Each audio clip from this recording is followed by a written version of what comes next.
तो बेटा आज हम आपको जो है रासायनिक बलगतिकी में जो सबसे इम्पोर्टेंट टॉपिक्स हैं उनके ऊपर हम आपको वीडियो देंगे और इस तरीके से आप इस लेसन को बड़े ध्यान से सुनना। तो आपका लेसन है रासायनिक बलगतिकी। क्या है? रासायनिक बलगतिकी। ठीक है, रासायनिक बलगतिकी। ठीक है, केमिकल काइनेटिक्स, रासायनिक बलगतिकी। ठीक है, तो इस तरीके से इसके ऊपर हम आपको जो इम्पोर्टेंट टॉपिक हैं उनको कवर करने की कोशिश करेंगे। ठीक है, रासायनिक बलगतिकी, केमिकल काइनेटिक्स। क्या है? Chemical kinetics. तो केमिकल काइनेटिक्स के ऊपर हमको वीडियो देखना है और खूब अच्छे से समझना है। और वीडियो देखते समय बेटा बात को ध्यान से सुनना, लेकिन इसके बाद अपने पास में पेन पेंसिल रबड़ कापी लेके बैठो। जो जहाँ जैसी आवश्यकता आपको होती है तो वहाँ पर उन पॉइंट्स को आपको क्या करना है? नोट करना है। तो आपको बेटा जैसे कि मैं पहले बता चुका हूँ कि कोई भी रासायनिक अभिक्रिया जो होती है तो उसका वेग जब निर्धारित किया जाता है तो वेग को निर्धारित करने के लिए रासायनिक अभिक्रिया की कोटि ज्ञात की जाती है। और जो रासायनिक अभिक्रिया की कोटि होती है वो प्रयोगों के द्वारा ज्ञात की जाती है। ऐसा आपको पहले से पता है कि कोई भी रासायनिक अभिक्रिया होती है, उस रासायनिक अभिक्रिया की जो कोटि होती है, कोटि को प्रयोगों के द्वारा ज्ञात किया जाता है। और प्रयोगों के द्वारा प्रयोग कहाँ करोगे? प्रयोगशाला के अंदर। और किसी भी रासायनिक अभिक्रिया की कोटि को हम प्रयोगशाला के अंदर रासायनिक अभिक्रिया करा करके उसकी कोटि ज्ञात कर लेते हैं। और उसके बाद जब उसकी कोटि ज्ञात कर लेते हैं तो कोटि के आधार पर रासायनिक अभिक्रिया कई प्रकार की होती है। जैसा कि तुम्हारे सिलेबस में है शून्य कोटि की रासायनिक अभिक्रिया और प्रथम कोटि की रासायनिक अभिक्रिया।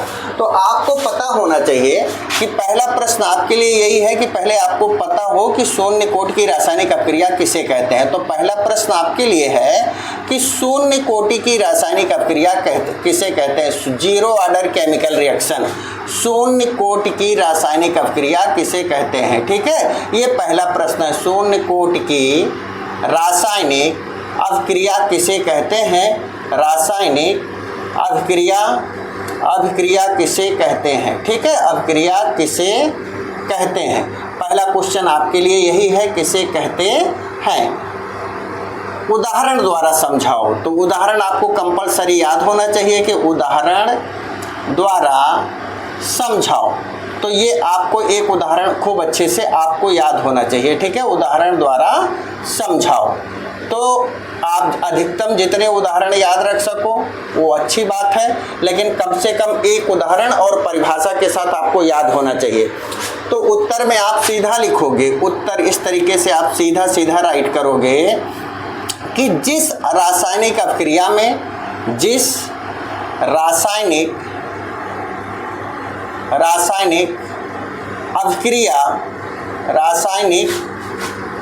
अभिक्रिया की कोटि क्या होती है? जिस रासायनिक अभिक्रिया की कोटि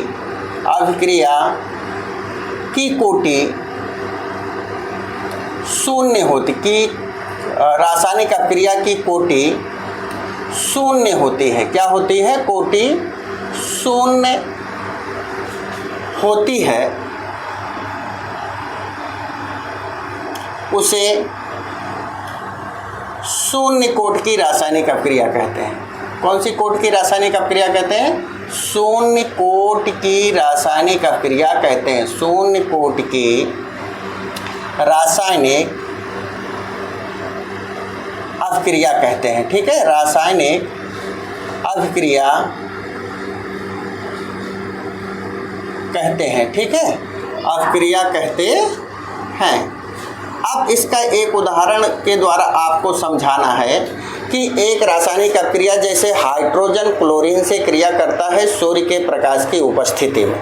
तो यहाँ पर जो रासायनिक अभिक्रिया का वेग है, ऐसा प्रयोगशाला में प्रयोग करके देखा गया है कि इस रासायनिक अभिक्रिया का वेग किसके ऊपर निर्भर नहीं करता। चाहे H2 की सांद्रता को बढ़ाया जाए, चाहे Cl2 की सांद्रता को। आप देखो उदाहरण लिख करके इसको देखो।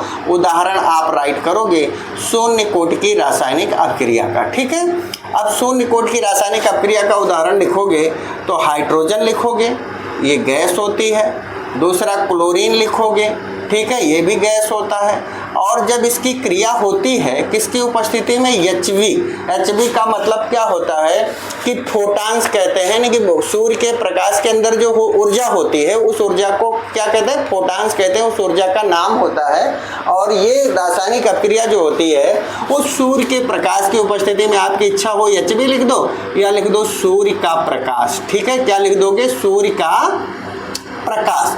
तो सूर्य का प्रकाश लिखोगे और ये रासायनिक अपक्रिया होती है तो हाइड्रोक्लोरिक अम्ल बनता है। प्रयोगों के द्वारा ऐसा देखा गया है कि हाइड्रोजन की सांद्रता बढ़ाओ या क्लोरीन की सांद्रता बढ़ाओ, लेकिन जो HCl का निर्माण है, यानी कि ये रासायनिक अपक्रिया जो है, इस रासायनिक अपक्रिया के वेग पे कोई प्रभाव पड़ता नहीं है।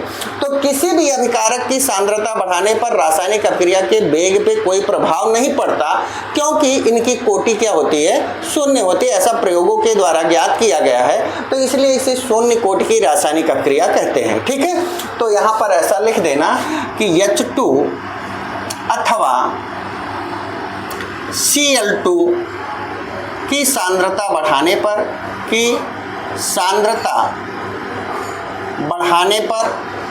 रासायनिक अपक्रिया के वेग पर कोई प्रभाव नहीं पड़ता। बढ़ाने पर रासायनिक अपक्रिया के वेग पर, रासायनिक अपक्रिया के वेग पर, रासायनिक अपक्रिया के वेग पर कोई प्रभाव नहीं पड़ता। वेग पर कोई प्रभाव नहीं पड़ता। रासायनिक अपक्रिया के वेग पर कोई प्रभाव नहीं पड़ता। ठीक है, पड़ता, क्योंकि प्रयोगों द्वारा ज्ञात है। किसके द्वारा ज्ञात है, क्योंकि प्रयोगों द्वारा ज्ञात है कि इसकी सांद्रता की कोटि शून्य है। क्योंकि इसकी सांद्रता की कोटि क्या है, सांद्रता की कोटि क्या है, शून्य है। अब सांद्रता की कोटि शून्य है, इसकी सांद्रता की कोटि का शून्य का मतलब है कि अभिकारक की सांद्रता, उत्पाद की सांद्रता की जो कोटि है, और रासायनिक अपक्रिया का, अच्छा वेग के नियम में भी ये बताया गया था कि केवल रासायनिक अपक्रिया का जो वेग होता है, वेग के नियम में बताया गया कि रासायनिक अपक्रिया का वेग केवल अभिकारकों की सांद्रता के कोटि के समानुपाती होता है, जो वेग होता है। तो अभिकारक का सांद्रता में कोई भी परिवर्तन करने पर रासायनिक अपक्रिया के वेग पर कोई प्रभाव नहीं पड़ता, तो इसकी सांद्रता की कोटि क्या होती है, शून्य होती है। इतना आपको इस तरीके से राइट कर देना है। ठीक है, प्रथम कोटि की रासायनिक अपक्रिया में, अरे शून्य कोटि की रासायनिक अपक्रिया में, और शून्य कोटि रासायनिक अपक्रिया को बोलते हैं जीरो ऑर्डर केमिकल रिएक्शन। ठीक है, और इस तरीके से। और दूसरा अब प्रश्न आएगा, क्योंकि देख बेटा दो ही टॉपिक तुम्हारे सिलेबस, शून्य कोटि की रासायनिक अपक्रिया, प्रथम कोटि की रासायनिक अपक्रिया। अब दूसरी परिभाषा हम देखेंगे, प्रथम कोटि की रासायनिक अपक्रिया किसे कहते हैं। प्रश्न नंबर क्या लिखेंगे, 2 लिखेंगे। अब प्रश्न 2 देखेंगे तो यहाँ पर हम लिखेंगे कि प्रथम कोटि की रासायनिक अपक्रिया किसे कहते हैं। ठीक है, प्रथम कोटि की रासायनिक अपक्रिया किसे कहते हैं, प्रथम कोटि की रासायनिक अपक्रिया किसे कहते हैं, रासायनिक अपक्रिया किसे कहते हैं। ठीक है, ये हमको राइट कर लेना है कि अपक्रिया किसे कहते हैं, उदाहरण द्वारा समझाओ। किसे, प्रथम कोटि की रासायनिक अपक्रिया किसे कहते हैं, उदाहरण द्वारा समझाओ। तो इस तरीके से उदाहरण द्वारा इस रासायनिक अपक्रिया को भी उसी तरीके से समझाना है, उदाहरण द्वारा समझाओ। ठीक है, तो आप सेम उसी तरीके से परिभाषा आपको बना लेना है। ठीक है, समझाओ। इस तरीके से आपको प्रश्न अगर परीक्षा में आता है तो इस तरीके से जैसे ऊपर मैंने लिख दिया उसी तरीके से। अच्छा बेटा, साथ में नोट्स आप बनाते रहना। ठीक है, और या स्क्रीनशॉट लेते रहना, बाद में बैठ के आराम से इजीली अच्छी तरीके से आप अपना नोट्स रेडी करना। अब प्रथम कोटि की रासायनिक अपक्रिया किसे कहते हैं, तो यहाँ पर लिखोगे जिस रासायनिक अपक्रिया की, जिस रासायनिक अभिक्रिया की सांद्रता की कोटि कितना हो, 1 हो। जिस रासायनिक अभिक्रिया की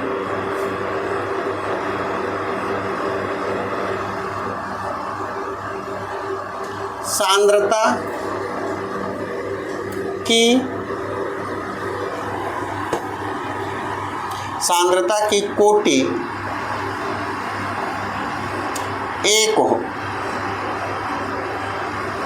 अच्छा, कोटि जो निकाली जाती है वो अभिकारक की सांद्रता निकाली जाती है, उत्पाद की सांद्रता से कोई मतलब नहीं है। तो यहाँ पर जिस रासायनिक अभिक्रिया की सांद्रता की कोटि मतलब उस रासायनिक अभिक्रिया में किसकी सांद्रता की कोटि, अभिकारक की सांद्रता की कोटि।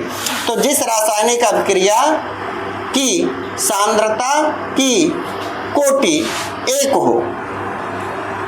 हो उसे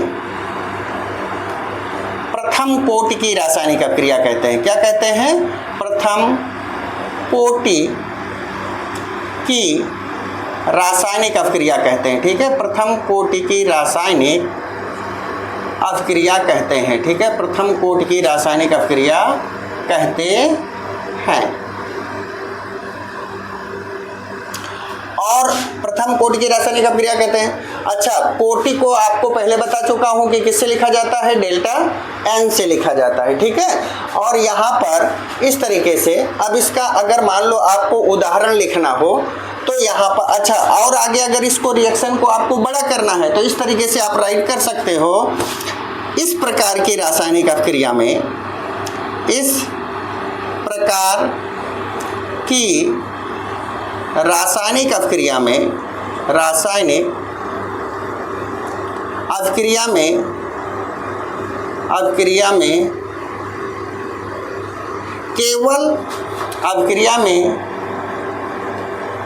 केवल एक अभिकारक की सांद्रता में, केवल एक अभिकारक, ऐसा लिखना, एक अभिकारक की सांद्रता में परिवर्तन करने पर, की सांद्रता में परिवर्तन करने पर, एक अभिकारक की सांद्रता में परिवर्तन करने पर वेग में परिवर्तन होता है। किसमें परिवर्तन होता है, वेग में परिवर्तन होता है। ठीक है, अब इस बात को हमको समझाना है। ठीक है, कि कैसे एक अभिकारक की सांद्रता में परिवर्तन करने पर रासायनिक अभिक्रिया के वेग में परिवर्तन होता है। और हमेशा याद रखना कि जो भी रासायनिक अभिक्रिया हो, शून्य कोटि की हो, प्रथम कोटि की हो, वो केवल अभिकारक की सांद्रता की कोटि के वेग समानुपाती होता है। ठीक है, इस तरीके से आपको राइट कर लेना है। अब यहाँ पर ये वेग के नियम में आपको स्पष्ट बताया गया है। अब यहाँ पर क्या है, इसका क्या लिखोगे, उदाहरण। क्या लिखोगे, उदाहरण। ठीक है, तो जब इसका उदाहरण लिखोगे तो उदाहरण में लिखोगे कि CH3 COO C2H5। ये बेटा किसका सूत्र है, एस्टर का। किसका सूत्र है, एस्टर का सूत्र है। और एस्टर में क्या मिला दो, जल मिला दो। क्या मिला दो, जल मिला दो। और एस्टर में जब आप अगर जल मिलाओगे तो जल मिलाने के बाद जो है ये बनता है एथिल एल्कोहल और एसिटिक एसिड बनता है। ठीक है, तो एथिल एल्कोहल बनता है, यानी C2H5 क्या बनता है, OH बनता है। और एसिटिक अम्ल बनता है CH3COOH बनता है। अब यहाँ पर एस्टर और जल की जो रासायनिक अभिक्रिया होती है तो इससे मिलकर के जो एथिल एल्कोहल बनता है, क्या बनता है, एथिल एल्कोहल बनता है। और एथिल एल्कोहल के बाद दूसरा बनता है एसिटिक अम्ल। क्या बनता है, एसिटिक अम्ल बनता है। अब जब ये दोनों बनते हैं तो उस समय बेटा प्रयोगों के द्वारा इस तरीके से देखा गया है कि अगर आप जल की मात्रा कितना भी बढ़ा दो, लेकिन जब तक किसकी मात्रा नहीं बढ़ाओगे, एस्टर की मात्रा यानी एस्टर की सांद्रता को नहीं बढ़ाओगे, तब तक इस रासायनिक अभिक्रिया के वेग में कोई परिवर्तन होगा नहीं। तो तो देखो इसमें अभिकारक कितने हैं, 2 हैं, एक एस्टर है, दूसरा क्या है, जल है। लेकिन जल की सांद्रता को बढ़ाने पर वेग में कोई परिवर्तन होता नहीं है, और जैसे एस्टर की मात्रा बढ़ाते हो रासायनिक अभिक्रिया के वेग में परिवर्तन होता है। अब बोलो सर ऐसा कैसे पता? बार बार मैं आपको बता रहा हूं कि ऐसा प्रयोगों के द्वारा देखा गया है। तो आपको जो एग्जाम्पल दिए जाएं उन्हीं एग्जाम्पल को याद करना है, क्योंकि प्रायोगिक तरीके से वो सारे एग्जाम्पल प्रूव किए गए हैं कि किन रासायनिक अपक्रियाओं का वेग बढ़ेगा, किसके आधार पर बढ़ेगा, कैसे बढ़ेगा। ऐसा प्रयोगशाला में जा करके प्रयोगों के द्वारा ऐसा अध्ययन किया गया है, और अध्ययन करने के बाद जो रासायनिक अपक्रियाएं हैं उनको शून्य कोट, प्रथम कोट, द्वितीय कोट, तृतीय कोट रासायनिक अपक्रियाओं में क्लासिफाइड किया गया है, बांटा गया है। तो इस तरीके से ये शून्य कोट की रासायनिक अपक्रिया है, और ये कौन से कोट की रासायनिक अपक्रिया है, प्रथम कोट की रासायनिक अपक्रिया।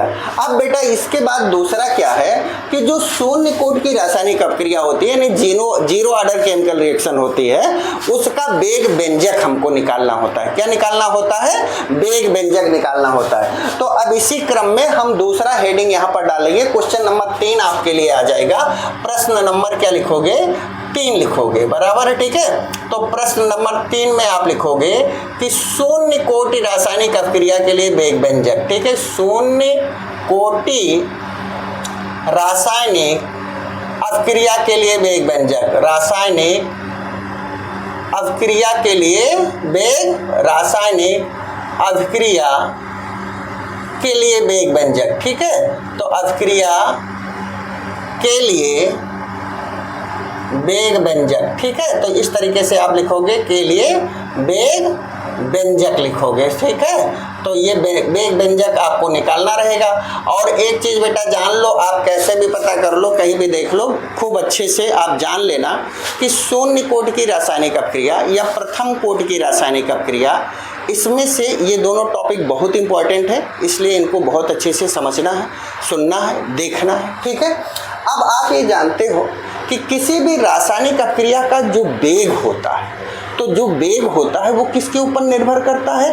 अभिकारक की सांद्रता की किसके ऊपर निर्भर करता है? कोटि पर निर्भर करता है।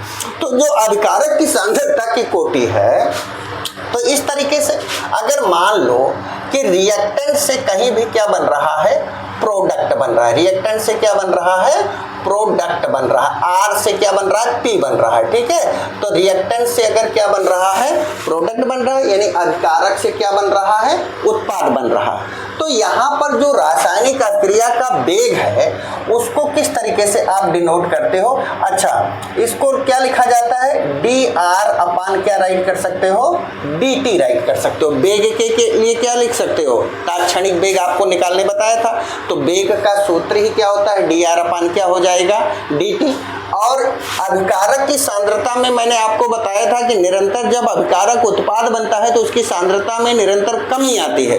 तो जब उसमें कमी आती है तो निशान किस चीज का लगता है? माइनस का लगता है। तो माइनस का D R upon D T हो जाएगा। और ये समान अनुपाती होता है किसके? अभिकारक की सांद्रता के, यानी आर की क्या होता है? ये समान अनुपाती होता है। अब यहां से समान अनुपात का निशान हटाने के लिए आप कांस्टेंट लेते हो, डी आर अपान क्या लिखते हो? डी टी लिखते हो। समान अनुपात का निशान हटाओगे तो ये क्या हो जाएगा? के इंटू क्या हो जाएगा? आर हो जाएगा। और आप जानते हो कि जब शून्य कोट की रासायनिक अपक्रिया है तो इसकी घात कितनी होगी? शून्य होगी। क्या होगी? शून्य कोट की रासायनिक अपक्रिया के लिए अभिकारक की घातें, यानी अभिकारक का कोटि जो होता है वो क्या होता है? शून्य होता है। तो यहाँ पर ये क्या हो जाएगा? शून्य हो जाएगा। तो इसको इस तरीके से लिखेंगे, डी आर अपान बेटा क्या हो जाएगा? डी टी इक्वल टू क्या हो जाएगा? के। और किसी की घात 0 का मतलब क्या होता है? 1 होता है। तो आर नॉट आर 0 का मतलब क्या हो गया? 1 हो गया। अब यहां से ये फार्मूला आपका क्या बन जाएगा? D R upon D T equal to क्या हो जाएगा? के हो जाएगा, ठीक है। अब इसके बाद यहां से इसको जो है इस साइड में ले लेते हैं, तो ये क्या हो जाएगा? D R upon D R equal to क्या हो जाएगा? के डी टी। क्या हो जाएगा? के डी इंटू क्या हो जाएगा? टी हो जाएगा। ठीक है, अपन 1 करके क्रॉस मल्टीप्लाई कर दो तो डी आर इक्वल टू कितना हो जाएगा के डी टी। अब माइनस के सिंबल को इधर ले लो तो यहाँ पर ये क्या हो जाएगा डी आर इक्वल टू क्या हो जाएगा माइनस के डी इंटू क्या हो जाएगा टी हो जाएगा। ठीक है, अब इसका क्या करने पर समाकलन कर दो तो इसका समाकलन ऐसे लिख लेना, समाकलन करने पर ऐसे लिखना, समाकलन करने पर। ठीक है, तो अब इसका समाकलन जब बेटा करोगे तो समाकलन का निशान लगाओगे तो ये क्या हो जाएगा, समाकलन किसका करना है डी आर इक्वल टू ये क्या हो जाएगा माइनस के, और फिर समाकलन किसका करना है डी टी का करना है, किसका करना है। और समाकलन किन्हीं दो सीमाओं के बीच में होता है, तो मान लो प्रारंभिक सीमा क्या है और नॉट, और आर नॉट से ये क्या है और टी है, और समय की सीमा क्या है, रासायनिक अपक्रिया कहाँ से शुरू होती है 0 से, कितने समय तक होती है t बराबर कितने समय तक होगी t। तो जब समय t बराबर 0 था तो प्रारंभिक सांद्रता क्या थी और नॉट थी, जब समय t बराबर कितना हुआ t तो अंतिम सांद्रता उसकी क्या हो गई RT हो गई। अब इसका समाकलन करने के बाद बेटा जब इसका समाकलन करते हैं तो आप जानते हो कि dx का समाकलन क्या होता है x होता है, dy का समाकलन क्या होता है y होता है। इसी तरीके से फिर बेटा dr का समाकलन क्या होगा r होगा, क्या होगा r होगा। तो यहाँ पर dr का समाकलन क्या हो गया r हो गया। ठीक है, और ये किस सीमा के अंतर्गत हुआ और नॉट से लेकर के कहाँ तक हुआ RT तक हुआ, R नॉट से कहाँ तक हुआ RT तक हुआ। अब इक्वल टू क्या हो जाएगा माइनस के। अब dt का समाकलन जैसे dx का समाकलन x, dy का समाकलन y, dr का समाकलन r, तो dt का समाकलन क्या होगा t। तो इसी तरीके से ऐसे dt का समाकलन क्या हो जाएगा t हो जाएगा। तो ये कहां से कहां तक हुआ dt का समाकलन कितना हो गया t हो गया। अब t की सीमा क्या है इसकी, t बराबर कहां तक है 0 से t इक्वल टू क्या है 0 से लेकर t इक्वल टू कहां तक है t तक है। अब इसके बाद बेटा देखोगे कि इसका लिखने का नियम क्या होता है, अपर लिमिट माइनस क्या होता है लोअर लिमिट होता है। तो r का कहां से है RT, तो ये क्या हो जाएगा RT, लोअर लिमिट क्या है r नॉट, क्या है और नॉट, और इक्वल टू माइनस क्या है के, और यहाँ पर देखो कि ये अपर लिमिट क्या है t से t तक, तो इसको क्या लिखेंगे t, और प्रारंभिक समय क्या था 0 था, क्या था 0 था। अब इस तरीके से हम लिखेंगे RT माइनस और नॉट इक्वल टू ये क्या हो जाएगा माइनस के से t का गुणा होगा तो क्या हो जाएगा माइनस KT हो जाएगा, और k से 0 का गुणा तो 0 हो जाएगा। तो RT माइनस और नॉट इक्वल टू क्या हो गया माइनस KT हो गया। अब इस तरीके से अगर आप देखोगे तो अगर हम यहाँ से R नॉट को उस साइड में अगर ले लेते हैं तो ये क्या हो जाएगा RT equal to minus KT plus क्या हो जाएगा R नॉट हो जाएगा। ठीक है, RT equal to minus KT plus क्या हो गया R नॉट हो गया। अब इस तरीके से बेटा इसके बीच में हमको ग्राफ खींचना है। ठीक है, अब ये जो ग्राफ खींचा जाता है देखो यहाँ से हम आपको इसका ग्राफ खींचने बताते हैं कि देखो अब इस समीकरण को हम कहाँ ले लेते हैं ऊपर ले लेते हैं। तो यहाँ से क्या हो गया कि यहाँ से क्या है RT इक्वल टू क्या है माइनस KT प्लस क्या है और नॉट है। ठीक है, अब इसका जो ग्राफ खींचा जाता है वो ग्राफ खींचा जाता है y बराबर, इससे तुलना करने पर y बराबर mx प्लस किससे खींचा जाता है ग्राफ c से। अब इसका ग्राफ खींचने के लिए आप जानते हो कि x अक्ष बनाना है और क्या बनाना है y अक्ष बनाना है। ये कौन सा अक्ष हो गया x अक्ष, और ये कौन सा हो गया y अक्ष। तो ये x अक्ष है और ये कौन सा अक्ष है y अक्ष है, और y अक्ष पे क्या है RT, तो ये ग्राफ कहां तक होगा RT तक, y अक्ष पे क्या होगा RT, और x अक्ष पे समय होगा यानी कि क्या होगा t, और ये ग्राफ शुरू कहां से होगा यानी x मतलब ये ग्राफ कहां से शुरू होगा यानी c यानी कि कहां से शुरू होगा और नॉट से, कहां पर प्रारंभिक सांद्रता और नॉट से शुरू होगा। अब यहां से अगर m का मान यानी कि माइनस के में है है तो ग्राफ कहाँ जाएगा, नीचे की तरफ।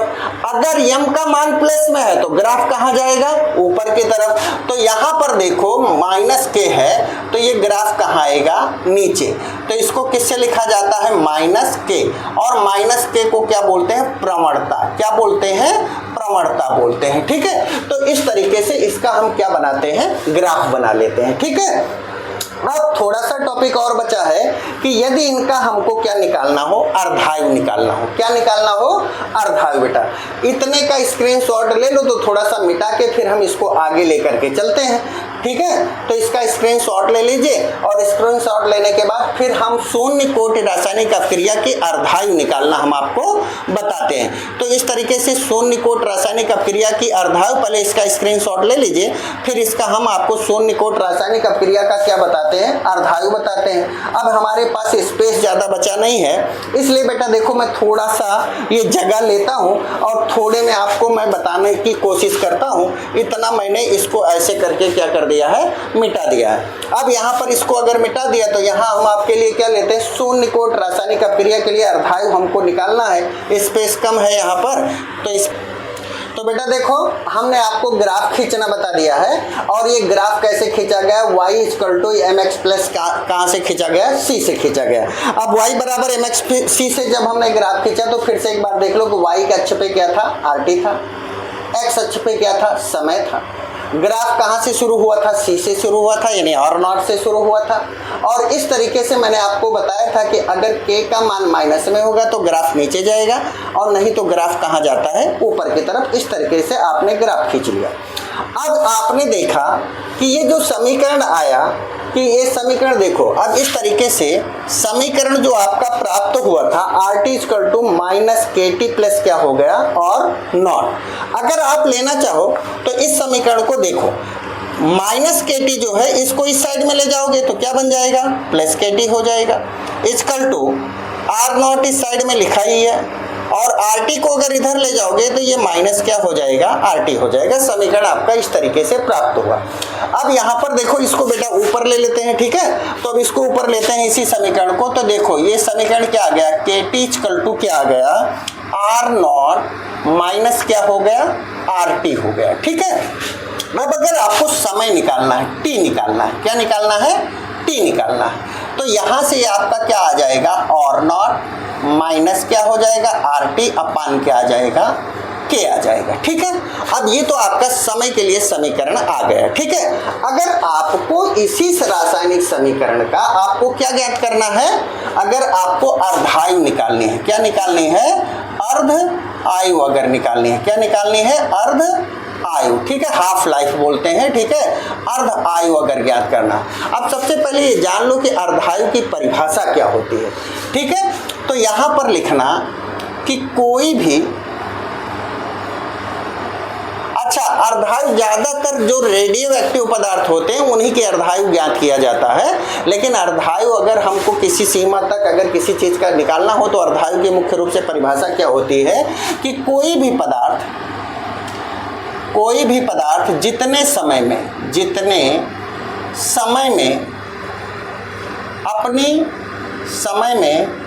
अपनी प्रारंभिक सांद्रता का, अपनी प्रारंभिक सांद्रता का आधा हो जाता है, प्रारंभिक सांद्रता का आधा हो जाता है, सांद्रता का आधा हो जाता है, आधा हो जाता है, उसे अर्धायु कहते हैं। क्या कहते हैं, उसे अर्ध आयु कहते हैं। ठीक है, अर्ध आयु कहते हैं। ठीक है, तो ये हो गई इसकी परिभाषा। कोई पदार्थ जितने समय में अपनी प्रारंभिक सांद्रता का आधा हो जाता है उसे क्या कहते हैं, अर्धायु कहते हैं। अर्धायु को T हाफ द्वारा लिखा जाता है, अर्ध आयु को T हाफ किसके द्वारा लिखा जाता है, T हाफ द्वारा लिखा जाता